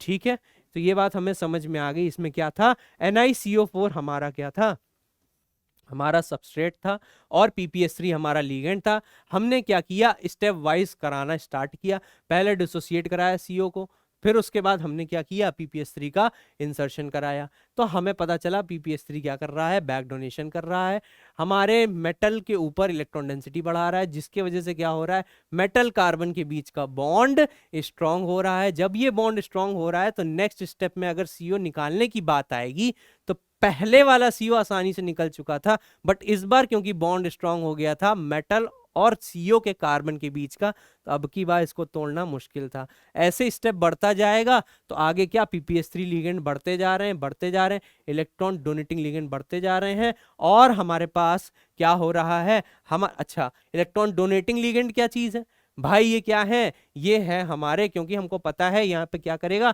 बैक बॉन्डिंग करेगा, तो वही चीज है, क्योंकि ये क्या है हमारा CO क्या है, हमारा पाई एक्सेप्टर लिगेंड है, तो ये क्या कर रहा होगा, अपने पाई में इलेक्ट्रॉन ले रहा होगा, ठीक है। और इसको इलेक्ट्रॉन कौन प्रोवाइड कर रहा होगा, इतनी देर से हम लोग पढ़ रहे थे ना, ओलेफिन और कार्बोनिल सब कुछ पढ़ा है ना, इसको ये लिगेंड इलेक्ट्रॉन डेंसिटी प्रोवाइड कर रहे हैं, ठीक है। तो ऐसे करके हमें क्या पता चल गया कि रेट कांस्टेंट हमारे फर्स्ट स्टेप का सबसे ज्यादा होता है, सबसे तेज वो रिएक्शन प्रोसीड करती है, तो इसके सेकेंड, थर्ड एंड फोर्थ, ठीक है। ये बात हमें समझ में आ गई। तो अगर मैं इसके बेसिस में एक एग्जांपल करूं, ठीक है, CrCO6 3PMe3, अब देखते हैं ये कितना इजी है। अगर तुमको समझ में आया है वो कॉन्सेप्ट तो तुम क्या करोगे, वीडियो पॉज करोगे और इसको अपने मन से सॉल्व करोगे। ये क्वेश्चन पहले आ चुका है एग्जामिनेशन में, ठीक है, ये हमारा PYQ क्वेश्चन है, ठीक है। यहां पे क्या है, सबसे पहला काम तुम्हारा ये इसको काउंट करना, क्या ये 18 इलेक्ट्रॉन कॉम्प्लेक्स है, तो आइए काउंट करते हैं, क्या ये 18 इलेक्ट्रॉन कॉम्प्लेक्स है। अच्छा, क्या होता है इसका, क्रोमियम का होता है 6 प्लस यहाँ पे क्या है, एक कार्बोनिल है इंटू 6, ठीक है। तो एक कार्बोनिल 2 इलेक्ट्रॉन देता है, तो 6 कितने देंगे, 6 इंटू 2, इसको ऐड करो तो क्या आ जाएगा, 6 + 12 = 18 इलेक्ट्रॉन कॉम्प्लेक्स है, ठीक है। मतलब ये है, ये एसोसिएटिव से तो जा सकता था, लेकिन एसोसिएटिव से सर ने फिर से मना किया था, क्योंकि वहां पे क्या हो रहे थे, अगर ये PPS3 जुड़ा, सॉरी PMe3 लिखा है यहाँ पे, कोई दिक्कत नहीं, PR3 लिगेंड है, क्या होगा, 20 इलेक्ट्रॉन स्पीशीज बन जाएगी, और 20 इलेक्ट्रॉन स्पीशीज हमारी सर ने क्या बताई है, बहुत ज्यादा सिस्टम को डीस्टेबलाइज कर देती है ना। जब सिस्टम को डीस्टेबलाइज कर देती है तो यहाँ पे क्या हो जाएगा, यहाँ पे 18 इलेक्ट्रॉन स्पीशीज कैसे जाएगी, डिसोसिएटिव मैकेनिज्म से जाएगी। बट अब डिसोसिएटिव में भी कैसे जाएगी, क्योंकि वहां पे क्या है भाई, यहाँ पे तो 4 लीगेंड को हमें हटाना था और 4 PPS3 को हमने लगा दिया, एक, फिर उसके बाद यहाँ पे 2 PPS3 को लगाया, फिर 3 PPS3 को लगाया और 4 को ऐसे करके लगा दिया, 4 PPS3 को लगाया। लेकिन यहाँ पे क्या है, 6 CO लगे हैं और 3 PPS3 दिए गए हैं, तो यहाँ पे कुछ कहीं ना कहीं ये क्वेश्चन थोड़ा सा और डिफिकल्ट एक लेवल आ जाता है।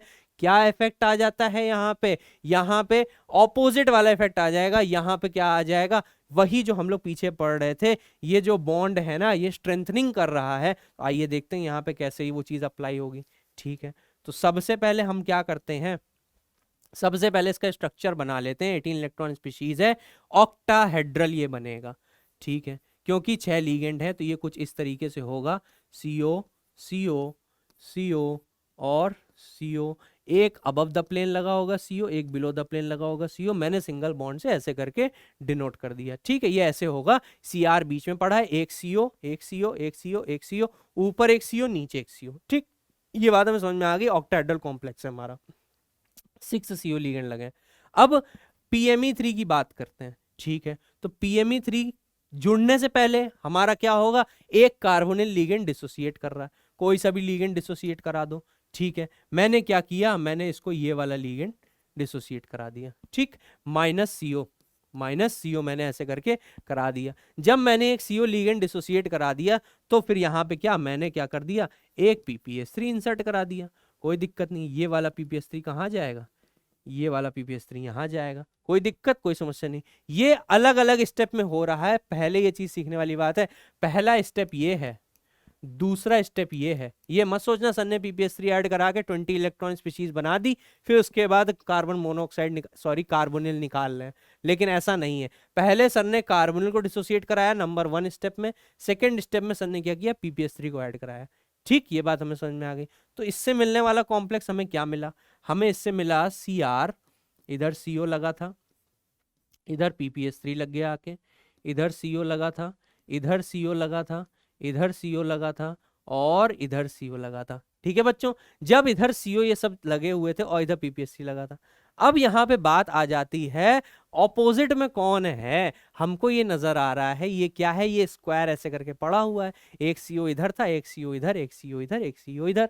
एक CO को हटा के PPS3 लग गया तो उसके डायगोनल ऑपोजिट साइड में एक CO बैठा हुआ था, है ना। और पीछे ये क्या कर रहा था, पीछे ये क्या कर रहा था, पीछे ये इलेक्ट्रॉन डेंसिटी मेटल पे बढ़ा रहा था और मेटल कार्बन के बीच का बॉन्ड स्ट्रॉन्ग कर रहा था। तो वही चीज है बच्चे यहाँ पे, यही चीज मैं समझाना चाहता था इस क्वेश्चन के मेजर से, इस क्वेश्चन के मीडियम से, इस क्वेश्चन के माध्यम से, कि हमारे पास CO लिगेंड जब निकलेगा ना तो यहाँ पे PPS3 आया तो PPS3 लिगेंड क्या करेगा, हमारे मेटल में इलेक्ट्रॉन डेंसिटी बढ़ाएगा। क्या करेगा, इलेक्ट्रॉन डेंसिटी बढ़ाएगा। जब ये इलेक्ट्रॉन डेंसिटी बढ़ाएगा तो जो उसके ऑपोजिट में बैठा होगा वहीं पे क्या होगा, सबसे ज्यादा इन्फ्लुएंस होता है।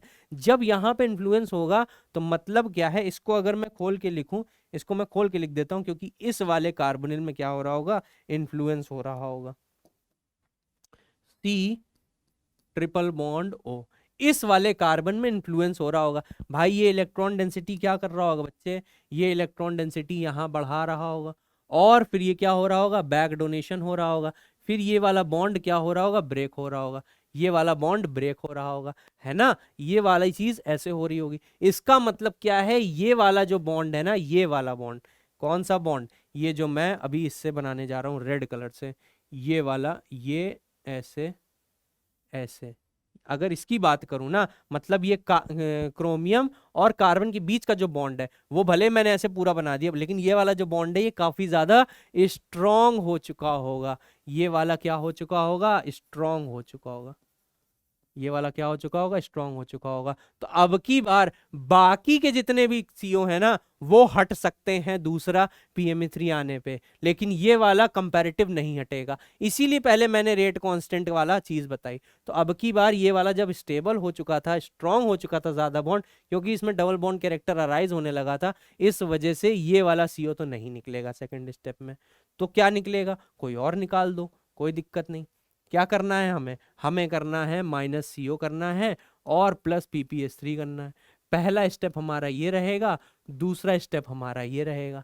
ठीक है, ये बात समझ में आ गई। ये वाला CO तो नहीं निकलेगा, तो चलो एक काम करते हैं, ये वाला CO की बार निकाल देते हैं। जब हमने ये वाला CO निकाला, ये वाला CO ऐसे करके निकाला, तो PPS3 यहाँ पे आ जाएगा, आ जाएगा ना। तो हमारे पास क्या कॉम्प्लेक्स बनेगा, आइए बनाते हैं। क्या है, Cr, अब की बार इधर PPS3 लग गया, इधर PPS3 लग गया। ठीक है, इधर क्या है, कार्बोनिल लगा हुआ है, इधर क्या है, कार्बोनिल लगा हुआ है। और क्योंकि इसमें इन्फ्लुएंस है ना इसका, तो इसको मैं खोल के बना देता हूं, कोई दिक्कत नहीं। C, और यहाँ पे क्या, डबल बॉन्ड कैरेक्टर आ रहा है यहाँ पे, और यहाँ पे C के बाद ऐसे ऐसे, और ये डबल बॉन्ड कैरेक्टर जो ट्रिपल बॉन्ड था वो टूट रहा है, ऐसे करके इसका इन्फ्लुएंस आ रहा था, तो मैंने ऐसे बना दिया। अब जब PPS3 यहां भी लग गया तो इस वाले कार्बोनिल में सामने वाले में भी वो क्या करेगा बच्चे, यहां पे भी इन्फ्लुएंस दिखाएगा।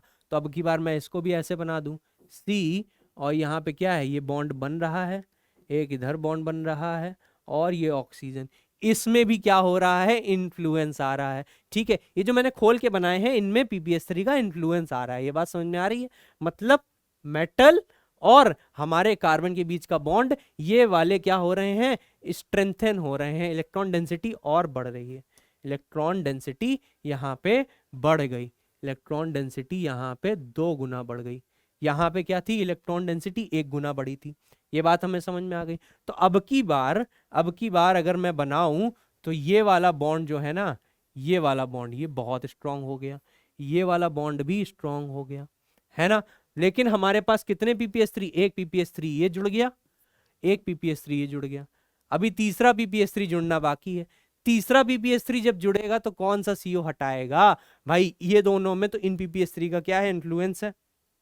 ठीक है, इन दोनों CO में नहीं है, तो इन दोनों CO में नहीं है तो इन दोनों में से कोई एक हटा देगा, इन दोनों में से कोई एक हटा देगा। मतलब क्या है, अगर मैं इसको इसको क्या, इसको ऊपर ही लिख देता हूं, इसको मैं इधर लिख देता हूं। यहाँ पे क्या होगा, पहला स्टेप हमारा होगा CO का निकलना माइनस CO, और दूसरा स्टेप क्या होगा प्लस PPS3।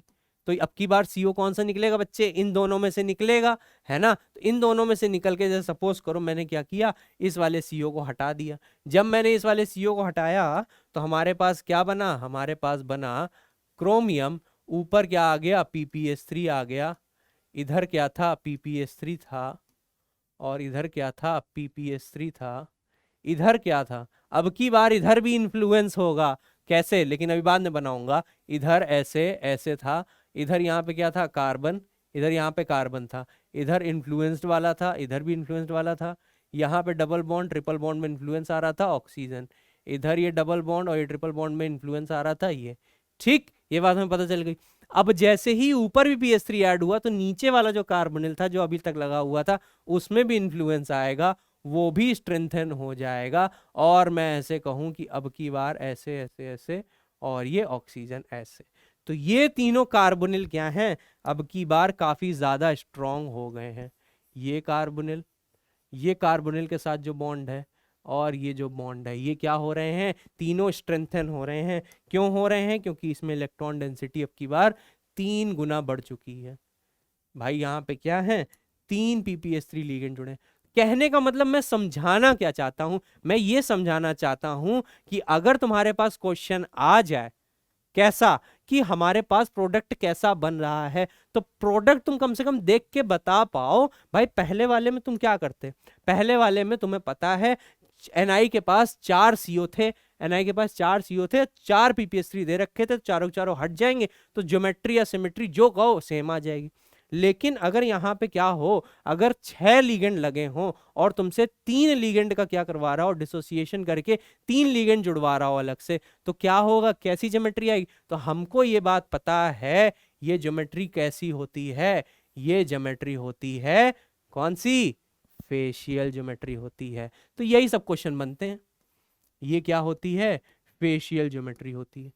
ठीक, ये बात आपको पता है, फेशियल मेरिडोनियल होता है ना। ठीक है, क्या होता है, यहाँ साइड में लिख देता हूँ दूसरे पेन से। फेशियल का केस कैसा होता है, फेशियल का केस कैसा होता है, फेशियल के केस में हमको पता है बीच में एक मेटल होता है, ठीक है, इधर एक लगा होता है, ऊपर एक लगा होता है, और इधर एक लगा होता है। मतलब तीनों क्या होते हैं, लिगेंड आपस में 90 डिग्री में होते हैं, तीनों आपस में क्या 90 डिग्री में होते हैं, किसमें 90 डिग्री में होते हैं। और बाकी के लिगेंड कहाँ लगे होते हैं, बाकी के लिगेंड अलग जगह लगे होते हैं, उनसे मतलब नहीं होती है। ठीक है, ऐसे लगे होते हैं। ठीक, बट अगर मैं किसकी बात करूं, मैं अगर बात करूं यहाँ पे मेरिडोनियल की, मेरिडोनियल की, तो मेरिडोनियल का केस कैसा होता है बच्चों, बीच में मेटल होता है, और अब की बार एक लिगेंड कहाँ लगा होगा, 180 डिग्री में लगा होगा, यहाँ पे 180 डिग्री में लगा होगा, बाकी का एक लिगेंड इधर और लगा होगा। ठीक है, और यहाँ क्या हो जाता है, बाकी के लिगेंड ऐसे लगे होते हैं। कोई दिक्कत, कोई समस्या नहीं। ये बच्चे आइसोमेरिज्म में पढ़ते हैं, कोऑर्डिनेशन केमिस्ट्री में अच्छे से पढ़ते हैं। फेशियल आइसोमर, मेरिडोनियल आइसोमर, क्या होता है, तीनों के तीनों लिगेंड अगर 90 डिग्री में आ जाते हैं तो ये एक फेस बनाएंगे ट्राइंगल का। हाँ, अगर तुम गौर से देखो और इसको तुम इमेजिन करो, कैसे इमेजिन करो, देखो मैं ऐसे खड़ा हूं, ठीक है, ये हमारा ऑक्टाहेड्रल कॉम्प्लेक्स बन रहा है, एक यहाँ पे है लिगेंड, एक यहाँ पे है लिगेंड, और इसी के करस्पॉन्डिंग 2 लिगेंड यहाँ है, एक बीचों बीच ऊपर लगा है, एक नीचे लगा है।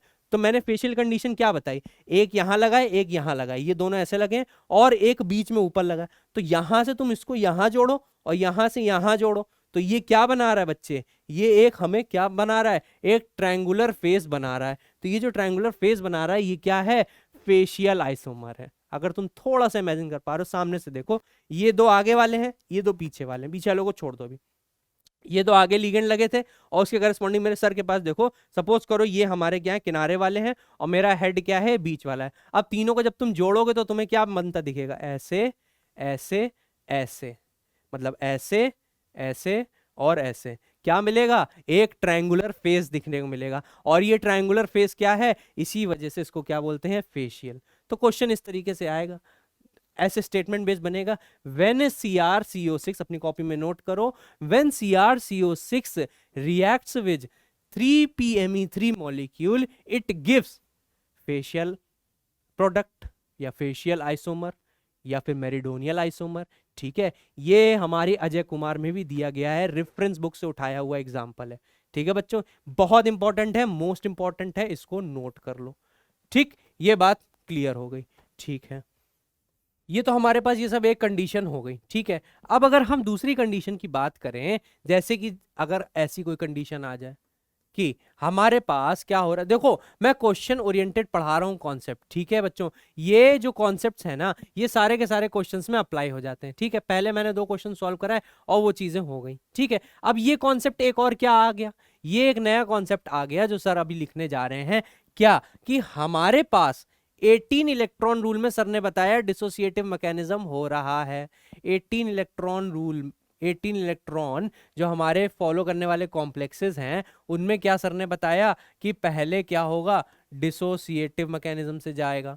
ठीक है, लेकिन सर ने साथ के साथ पहले बोला भी था ये क्या है, एनर्जेटिक है, मतलब एनर्जी रिक्वायर्ड है। इसके लिए हमें क्या चाहिए, एनर्जी रिक्वायर्ड चाहिए, क्योंकि यहाँ पे बॉन्ड ब्रेक होगा। तो क्या कोई ऐसी कंडीशन बन सकती है कि 18 इलेक्ट्रॉन रूल फॉलो करने वाले, मतलब 18 इलेक्ट्रॉन काउंट जिसमें आ रहा हो, वो भी हमारा क्या डिसोसिएटिव से ना जाके एसोसिएटिव से जाए। मतलब क्या है, अगर तुमसे कोई ऐसे करके पूछे is 18 electron species under go associative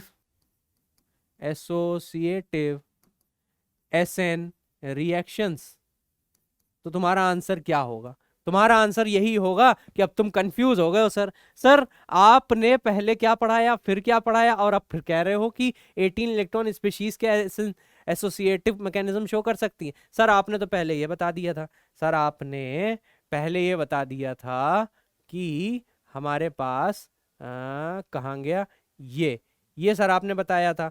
फिर उसके बाद ये बोला था, हाँ ये बोला था कि हमारे जो 18 इलेक्ट्रॉन स्पीशीज होती हैं वो क्या करेंगी, एसोसिएटिव से नहीं जाएंगी, क्योंकि वहां पे एक ऐसी स्पीशीज बनती है जो 20 इलेक्ट्रॉनिक स्पीशीज होती है, जो कि सिस्टम को डिस्टेबलाइज कर देती है।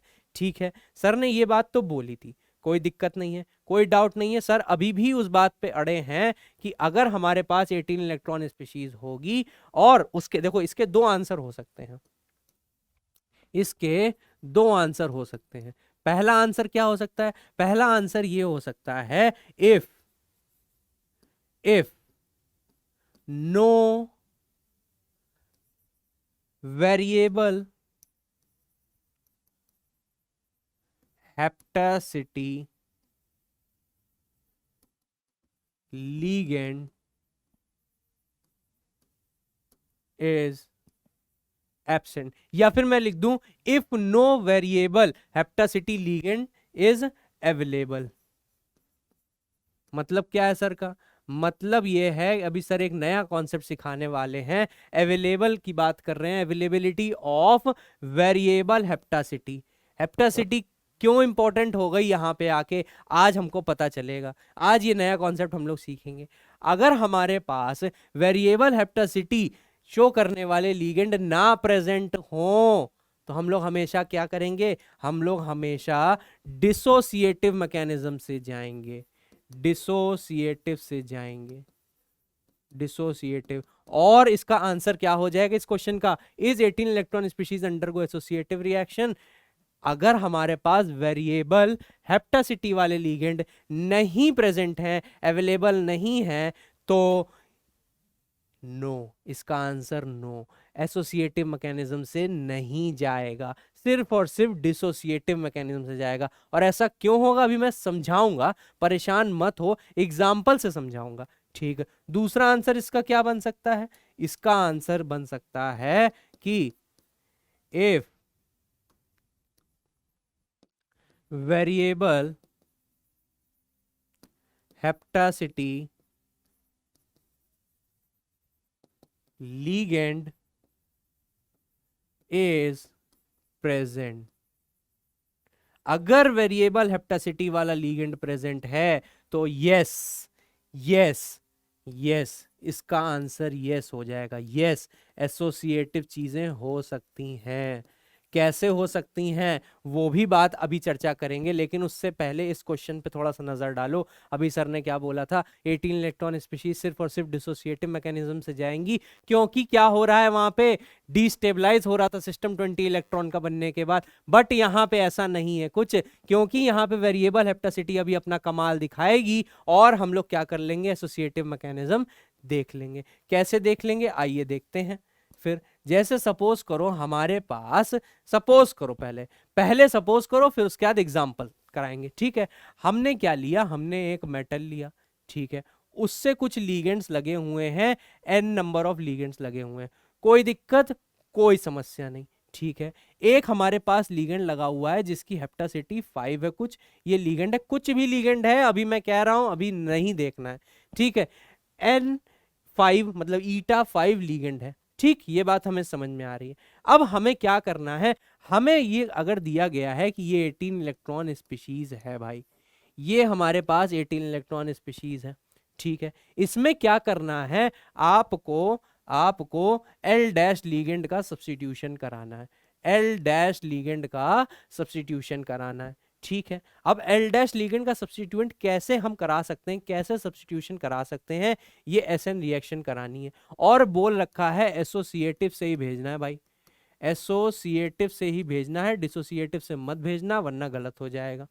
तो एसोसिएटिव से भेजने का हमारे पास एक ही चारा है 18 इलेक्ट्रॉन स्पीशीज के केस में, कि ये अपनी हेप्टासिटी चेंज कर ले। हेप्टासिटी क्या होती है, एक बार रिवाइज करा देता हूं। मैंने बोला था अगर हेप्टासिटी 5 लिखी है कहीं पे तो इसका मतलब क्या है, वो 5 इलेक्ट्रॉन डोनेट कर रहा है, वो क्या 5 इलेक्ट्रॉन डोनेट कर रहा है। हेप्टासिटी 3 लिखी होती थी तो मतलब क्या, वो 3 इलेक्ट्रॉन डोनेट कर रहा है। हेप्टासिटी 1 लिखी होती थी तो क्या, 1 इलेक्ट्रॉन डोनेट कर रहा है। ये बात मैंने बोली थी ना, सीपी लिगेंड की बात कर रहे थे ना, ठीक है। अभी आगे बढ़ेंगे, एग्जाम्पल में सीखेंगे। तो यहाँ पे क्या कर ले, अगर अगर हमारा लिगेंड जो है ना, इफ, ये पॉइंट लिखो, if variable hapticity showing ligand decreases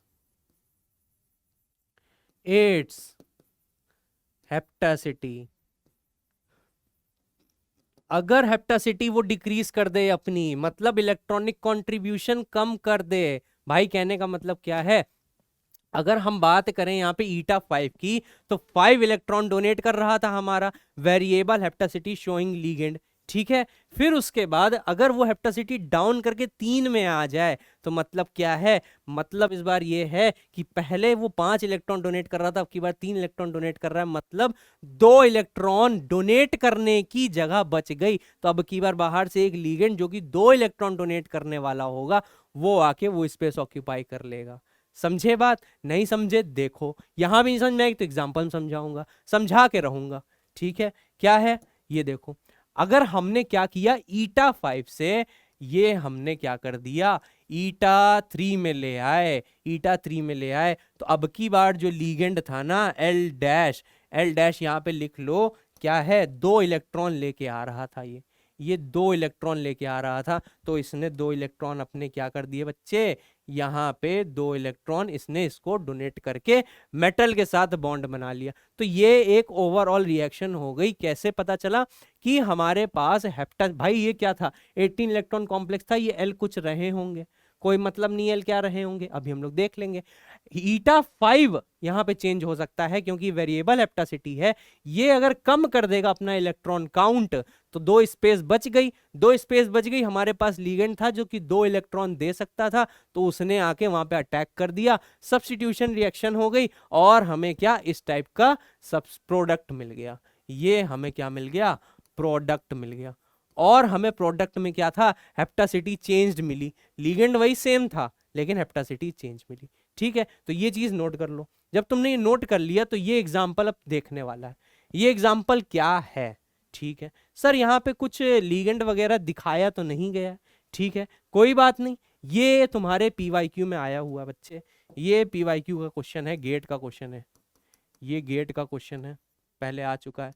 gate PyQ। इस टाइप का कॉन्सेप्ट अभी हम लोग आगे और अच्छे से सीखेंगे जब हम लोग क्या बनाएंगे, मेटालोसीन बनाएंगे, ठीक है।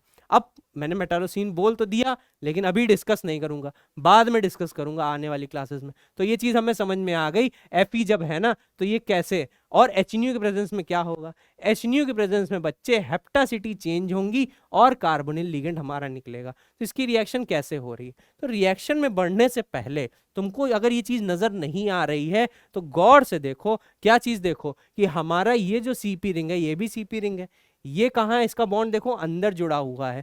तो मैंने क्या बताया था रिप्रेजेंटेशन में, इसकी हेप्टासिटी क्या है, 5 है।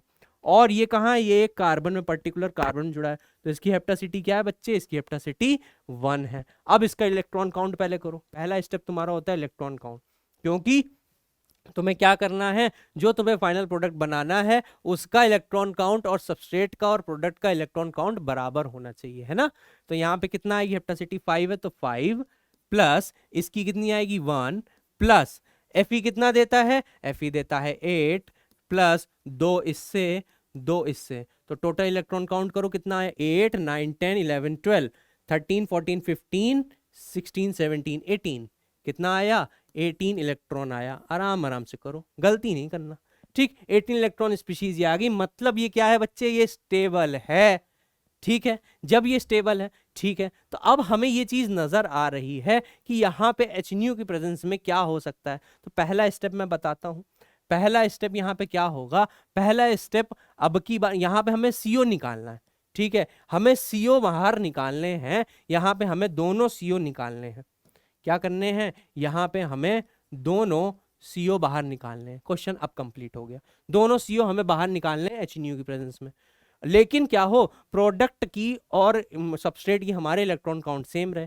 तो कैसे होगा। अब की बार देखो मैंने पीछे क्या बोला था, हेप्टासिटी डिक्रीज कर सकता है, बट यहाँ पे क्योंकि सिर्फ और सिर्फ CO निकालना है, और अगर हम भाई इस रिएक्शन को और भी तरीके से कर सकते हैं, तो क्वेश्चन उठा के लाया हो ना, अगर यहाँ पे एक कोई दूसरा लिगेंड दिया गया होता, ऐड करा देते तो वो चीज हो जाती, अभी मैं दिखाऊंगा, कोई दिक्कत नहीं, ठीक है। तो यहाँ पे क्या है, यहाँ पे ईटा 1 में लगी हुई है, तो सिंपली क्या करेगा, ये हमारे पास क्या है, ये हमारे पास CP रिंग है, ये हमारे पास CP रिंग है, ठीक है। इससे क्या हमारा Fe ऐसे करके जुड़ा हुआ है, ठीक है। अब जब इसने क्या किया, डिसोसिएटिव मैकेनिज्म किया, क्या हमने क्या देखा, हमने ये देखा कि जब अगर ये CO निकल रहा है, CO निकल रहा है तो हमारा कितना, देखो ये ऐसे करके ये CO इधर, और एक CO जब निकल गया, पहले स्टेप में एक CO हमने सपोज करो निकाल दिया, तो हमारे पास देखो हेप्टासिटी कितनी बची, हेप्टासिटी कह रहा हूँ, इलेक्ट्रॉन काउंट देखो कितना बचा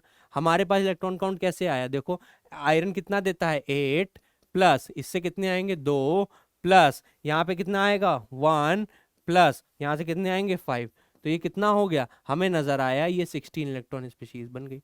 अब ये 16 इलेक्ट्रॉन स्पीशीज बन गई, मतलब ये ईटा 1 था और ये ईटा 5 था।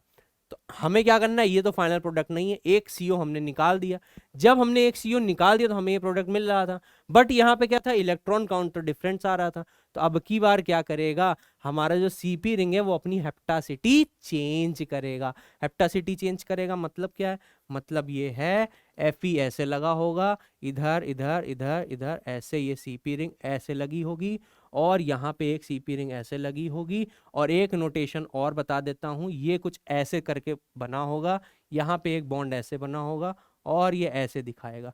ये क्या बना दिया सर ने आपने अंडबंड, देखो कुछ नहीं है, ये कहने का मतलब ये जो बॉन्ड है ना, अरे जैसे ऐसे बेंजीन में नहीं दिखाते हो, बेंजीन में क्या दिखाते हो, बेंजीन में ऐसे ऐसे ऐसे बॉन्ड दिखाते हो, और क्या दिखाते हो, ऐसे दिखा सकते हो भाई, अगर ये बॉन्ड इधर है तो ये इधर इधर इधर भी तो हो सकते हैं, तो इसका जो कम्युलेटिव स्ट्रक्चर दिखाते हो वो क्या दिखाते हो, वो ऐसे दिखा सकते हो ना, ऐसे ऐसे ऐसे करके दिखाते हो, फिर ऐसे बड़ा सा गोला डार्क डार्क बना देते हो, ऐसे स्ट्रक्चर दिखाते हो ना, वही चीज है, ये वाला कार्बन ये वाला कार्बन ये वाला कार्बन एसोसिएटेड है, बॉन्डिंग कर रहा है, मतलब ये ईटा 3 में आ गया, और ये क्या है ईटा 5 में आ गया।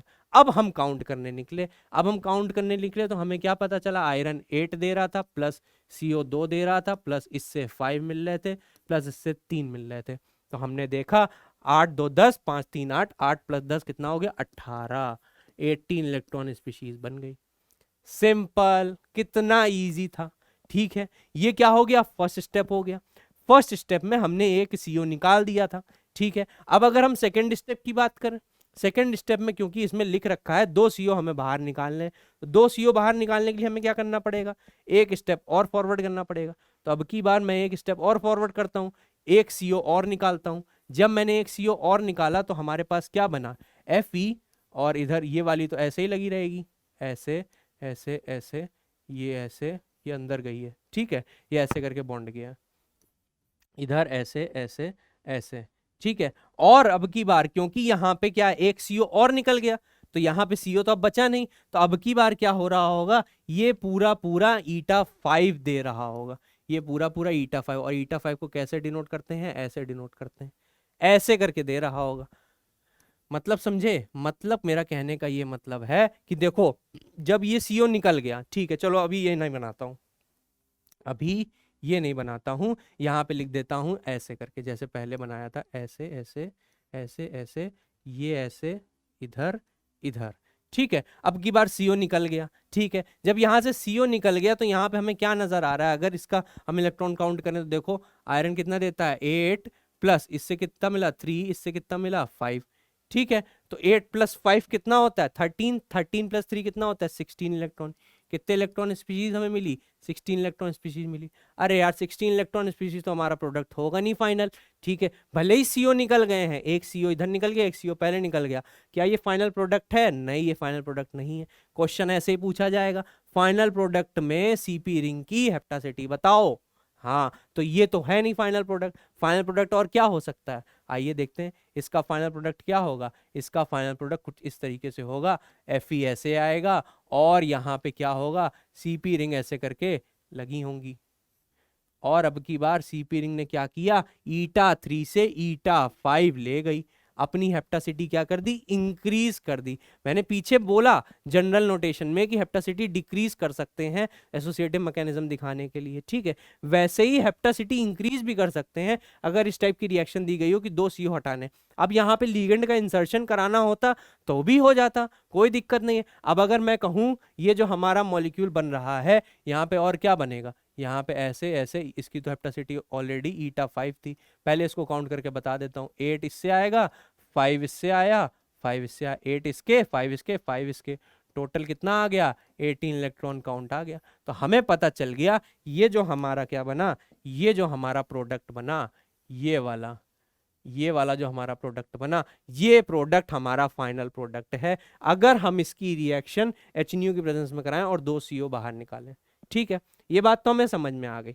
बट अब हमें क्या करना है, अगर हमें इसका रिवर्स चलना है, रिवर्स चलना है मतलब क्या है, हमें क्या करना है, एक सीओ जोड़ना है।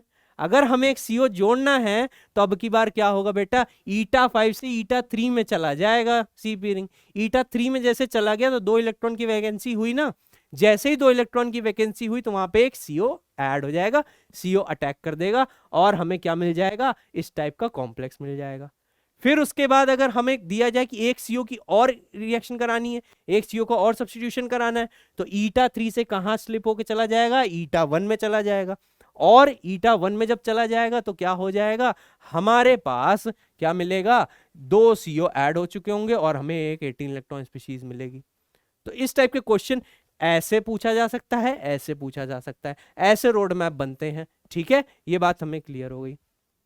एक लास्ट क्वेश्चन और आज का सॉल्व कर लेते हैं, ये भी PYQ क्वेश्चन है, ये भी PYQ क्वेश्चन है। क्वेश्चन की अप्रोच समझो, ठीक है, क्वेश्चंस इसी टाइप के आएंगे, कॉन्सेप्ट यही रहेंगे, बस क्वेश्चन थोड़ा सा चेंज हो जाता है ना, पैटर्न चेंज हो जाता है, कॉन्स्टिट्यूएंट्स अलग अलग लगा देते हैं। अब इसमें क्या करना है, PME3 का सब्स्टिट्यूशन कराना है।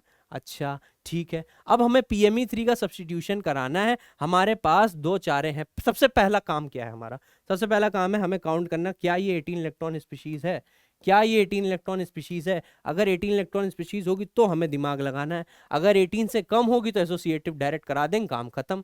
ठीक है, और यहाँ पे क्या है पहले देखते हैं भाई, यहाँ पे ये क्या है बना है, अगर इसको हम ऐसे खोल के बनाए तो ये ऐसे बना है, कोई दिक्कत, यहाँ पे देखो ऐसे ऐसे, फिर ये ऐसे ऐसे ऐसे, ये, और इधर क्या है, ये हमारा लगा है RH, और ये CO, और ये CO।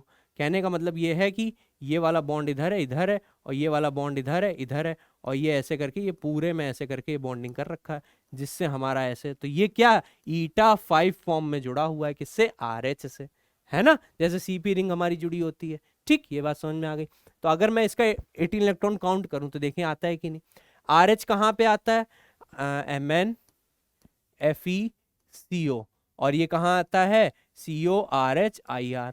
ठीक है, तो इसमें कितने होते हैं, 5 6 7, तो इसमें कितना होता है, D7S2, याद हो जाना चाहिए, 9 इलेक्ट्रॉन होते हैं। 9 हमारे किससे आएगा, RH से, प्लस यहाँ से कितने, 2, यहाँ से 2, तो 2 + 2, और इससे कितना आ रहा है, 5 आ रहा है। इसको ऐड करो, कितना आ गया, ये 5 + 2 + 2 कितना हो गया, 9, 9 9 × 9 कितना होता है, 18। अरे वाह, ये 18 इलेक्ट्रॉन स्पीशीज हो गई। इसका मतलब ये है कि इसको तो हमें डिसोसिएट ही कराना था, जैसे सर ने बोला था। क्या इसको डिसोसिएट से ही, ये क्या डिसोसिएटिव मैकेनिज्म से ही जाएगी, डिसोसिएटिव मैकेनिज्म से ही जाएगी, क्या ये डिसोसिएटिव से ही जाएगी, अपने आप से क्वेश्चन पूछो। फिर सर ने एक रूल बताया था, अगर हमारे पास वेरिएबल हेप्टासिटी शो करने वाला कोई भी कॉम्प्लेक्स जुड़ा हो, लीगेंड जुड़ा हो, तो क्या हो जाएगी, डिसोसिएटिव नहीं होगी। तो यहाँ पे डिसोसिएटिव नहीं फॉलो होगी, क्योंकि डिसोसिएटिव में एनर्जी रिक्वायर्ड होती है बॉन्ड ब्रेक करने के लिए, है ना बच्चे। ठीक है, ये बात हमें क्लियर हो गई। तो यहाँ पे क्या होगा, यहाँ पे वही सिंपल, कोई दिक्कत नहीं, ये ऐसे ऐसे, इधर ये हमारी रिंग ऐसे करके बनी हुई है, ये 2 बॉन्ड, एक बॉन्ड ऐसे करके इधर बना हुआ है ना। फिर उसके बाद ये क्या है, ये ऐसे इधर इधर, ठीक। और हमारा क्या है, RH, इधर क्या है, ये CO, ये क्या है, ये CO। ठीक है, यहां तक ये बात हमें क्लियर हो गई। अब की बार ये क्या थी, हेप्टासिटी कितनी थी, 5 थी। हेप्टासिटी 5 से कहां चली जाएगी, हेप्टासिटी 3 में चली जाएगी। हाँ, ये हेप्टासिटी 3 में चली जाएगी, मतलब क्या है, 1 2 3, ये ऐसे करके 3 में चली जाएगी। और बॉन्डिंग कुछ इस तरीके से हम लोग दिखाएंगे। तो जब हेप्टासिटी 3 में चली गई, तो अब की बार क्या हो गया, इसका इलेक्ट्रॉन काउंट करो। RH हमारा कितना दे रहा था, 9 इलेक्ट्रॉन दे रहा था, देखो 9 दे रहा था, प्लस 2 इस कार्बोनिल से, 2 इस कार्बोनिल से, प्लस 3 यहां से आ गए, कितना हो गया, हमें समझ में आ गया, 2 इलेक्ट्रॉन कम हो गए, ये 16 इलेक्ट्रॉन स्पीशीज बन गई। जैसे ही 16 इलेक्ट्रॉन स्पीशीज बनी, तो अब की बार क्या हो गया, अब की बार यहाँ पे PPS3 लीगेंड ने अटैक कर दिया, किसके ऊपर, RH के ऊपर अटैक कर दिया। जैसे ही इसने अटैक किया, तो अब की बार क्या हो गया, देखो अब की बार हमारा जो प्रोडक्ट बना वो कुछ इस तरीके से बना कि ऐसे ऐसे, ये ऐसे इधर, फिर उसके बाद ऐसे ऐसे, इधर इधर इधर ऐसे, ये 3 कार्बन के साथ हमारा बॉन्ड बना है, किसका, RH का। इधर कार्बोनिल लीगेंड है, इधर PPS3 लीगेंड है, और इधर कार्बोनिल लीगेंड है। ठीक है, तो ये हमारा हो सकता है फाइनल प्रोडक्ट। लेकिन उसके पहले हमें इलेक्ट्रॉन काउंट करना पड़ेगा। इलेक्ट्रॉन काउंट कैसे करेंगे, देखो इलेक्ट्रॉन काउंट ऐसे करेंगे, RH का कितना आता है, 9, प्लस कार्बोनिल कितना है, 2, प्लस कार्बोनिल कितना है, 2, प्लस PPS3 कितना है, 2, प्लस ये हेप्टासिटी इसकी कितनी है, यहाँ पे भी ईटा 3 है, यहाँ पे भी ईटा 3 है, तो ये 3 हो जाएगा। इसको काउंट करो, 9 10 11 12 13 14 15 16 17 18, 18 इलेक्ट्रॉन स्पीशीज आ गई। मतलब ये आंसर हो सकता है। अगर आपके क्वेश्चन में ये ऑप्शन हो तो आपका फाइनल आंसर यही, आपका फाइनल आंसर यही है। बट अब इसके बाद वो क्या कर सकता है, इसके बाद वो कह दे कि इसमें मैंने H दे दिया और एक CO हटा दो, एक CO हटा दो भाई, एक CO हटा दो। तो जब एक CO तुम हटा दोगे, तो अब की बार देखो क्या होगा, यहां देखो हेप्टासिटी क्या हुई, कितनी मजा आ रही है। हेप्टासिटी 5 से घट के 3 हो गई, 3 हो गई, और अब की बार 3 से फिर 5 होने जा रही है, क्योंकि एक CO हट रहा है। तो अब की बार जैसे ही हेप्टासिटी वापस अपनी रीगेन करेगा, ऐसे ऐसे ऐसे ऐसे ऐसे, इधर RH, इधर क्या PPS3, और इधर क्या CO, तो हमें नजर आया कि क्या ईटा 3 से फिर क्या हो गई, ईटा 5 हो गई। भाई ये उसकी टेंडेंसी है, उसकी टेंडेंसी है, उसके पास पाई बॉन्ड का इलेक्ट्रॉन है, इलेक्ट्रॉन्स हैं, इलेक्ट्रॉन क्लाउड जो है ना, वो क्या करते रहते हैं, हेप्टासिटी चेंज करते रहते हैं, कभी 1 कभी 2, कभी 1 कभी 3 कभी 5 शो करता है CP रिंग। तो बस अगर फाइनल प्रोडक्ट ऑप्शन में ये हो तो ये हो जाएगा। बट अगर इसके बाद आगे रिएक्शन करके HNO के प्रेजेंस में CO, इसीलिए मैंने पहले ये वाला एग्जांपल पढ़ाया कि CO निकलता है कैसे, तो हेप्टासिटी कैसे बढ़ती घटती है। ठीक है, इसका नाम लिखना भूल गया, इसका नाम है, अभी हम लोग आगे भी डिस्कस करेंगे, इसका नाम है फेरोसिन। फेरोसिन ये हम लोग उस लेक्चर में पढ़ेंगे जब हम लोग मेटालोसिन पढ़ेंगे। ठीक है बच्चों, ठीक है, इसका एमओ डायग्राम वगैरह भी हम लोग सब कुछ देखेंगे आराम से।